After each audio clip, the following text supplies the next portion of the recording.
One might wonder, can employees be terminated from employment or be subjected to disciplinary action if they refuse to be vaccinated? To answer this question, we must first look at the relationship between the employer and the employee. It is contractual. This means that both parties in the contract can agree to any terms and conditions that are not already expressly prohibited by the statute. Under Section 2 of the Malaysian Contract Act 1950, when a proposal is accepted by another party, it can become an enforceable contract by law.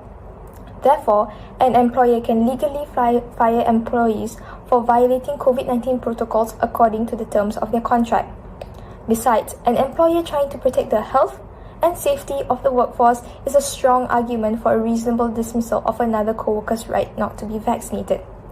In Section 17, Sub 1 of the Occupational Safety and Health Act 1994, employers are required to keep their employees or anyone who might be affected by the business safe from harm.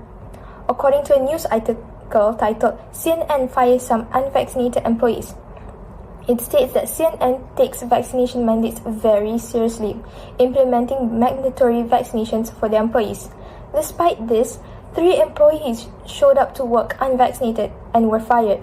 Since there are no laws or statutes that forbid the implementation of mandatory vaccinations, employees may legally fire employees for violating the company's rules. Even if this incident occurred in the United States and may not be applicable in Malaysia, it has some persuasive value. Section 11, Sub 1 of the Prevention and Control of Infectious Disease Act 1988 allows the minister to declare an area to be an infected area if he is satisfied there is an outbreak of an infectious disease.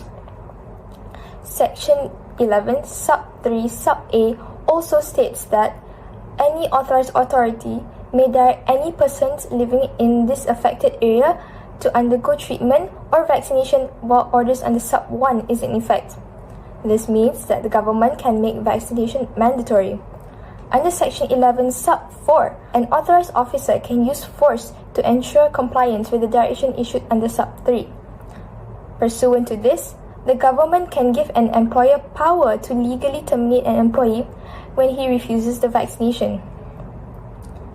Recently, the case of Surgeon Wan Ramli Wansaman, where a soldier was given dishonorable discharge after refusing to take the COVID-19 vaccination, and thus he has brought this case to the court. Results of this case has not been announced as of yet. He believed that his dismissal was a violation against his human rights, as stated in the Malaysia's federal constitution. However, he has disobeyed orders given by his superior, which is an offence under the Armed Forces Act 1972. With all of that said, we turn back to the question. Yes, employees can be terminated or subjected to disciplinary action upon refusal of vaccination. They can exercise their freedom of choice by rejecting the mandatory vaccination imposed on them by the government, but that doesn't mean that they won't face the consequences of not being vaccinated. On the other hand, some people may argue that the employer cannot terminate unvaccinated employee. In the journal articles titled Whether Refusal by Employee Justified Termination? Yes, this is the same journal article that was mentioned by Mr. Joel and Mr. Jun just now. From this article, we can also note that employer cannot terminate their employee because they are unvaccinated, since the government has not made the COVID-19 vaccinations mandatory. In the exceptions that they could pose a direct threat to the health of others in the workplace. Some employees refuse vaccinations as it will put them at a greater risk in terms of medical ground. The company may consider reassigning them to another suitable position that have lesser contact with others instead of terminating them. The unvaccinated worker could work from home by using technology. It should be the responsibility of employers to seek a way to keep their employees safe until such time as the country is declared COVID-19 free. According to Section 20 Sub 1 of the Industrial Relations Act 1967, the employer cannot terminate those who refuse the vaccinations on invalid ground without ensuring that this worker understands the vaccine better and the employer's reason for stressing on vaccinations in its workforce. So, the question arises, is not being vaccinated and not complying with the vaccination's mandate constitute as a just reason for a dismissal. Currently, in Malaysia, vaccination protocols are not part of any statutes or law, so an employee would not have committed any offences. In the absence of such an obligation, can employer terminate their employees for this reason? Moreover, this protocol would violate human rights and disallow freedom of choice. This brings us to the next part.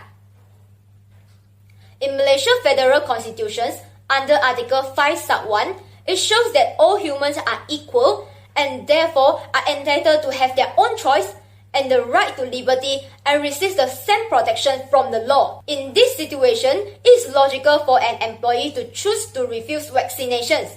The step in making COVID-19 vaccinations mandatory infringe the right of individual liberty and autonomy. Many may regard mandatory vaccinations as a form of inequity or oppression. To summarize, if the employer dismisses his employee because of terms in the contract which require vaccinations to be compulsory to which the employee refuses, then terminations of employment may be reasonable. But if the employer unreasonably terminates the employee who can't get vaccinations because of medical reason or religious belief, then it will be considered as an unfair discharge. Next, we will continue with a minor discussion presented by Mr. Jun and Mr. Joel.